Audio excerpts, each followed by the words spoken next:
егесін. Менің атым Сатака Шарбану, но мені анам. Ана екеуміз шашқа тағатты әшекейлі жасаймыз. Шашпауды қалай істейміз?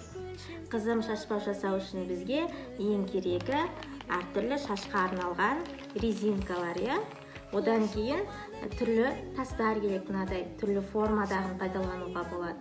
Сонымен қатар қайшы және де өзіңіз қалаған түсте, Сары. Біз сары түс таңдадық, сары түсте лентамыз және де түрлі түсті, яғни қосалқы, осындай тастары да керек болады. Олай болса, іске кірісейік, қызым.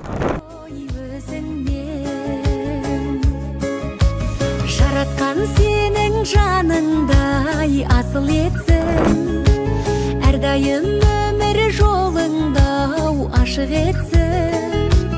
Жанымен сен деп әнімен тербеген ата-анаңа қуанышыңды көруді ғана нәсіп етсін.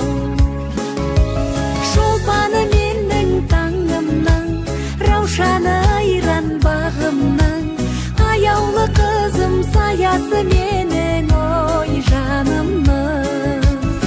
Қызым, қазақ қызы өр болған, кем болмаған, күміс шашпау сыңғырлап жандар баған. Қасиеті қалқымның дәстүрімен тіл, білген жандар биіктерге самғаған. Өріліп тобығың ай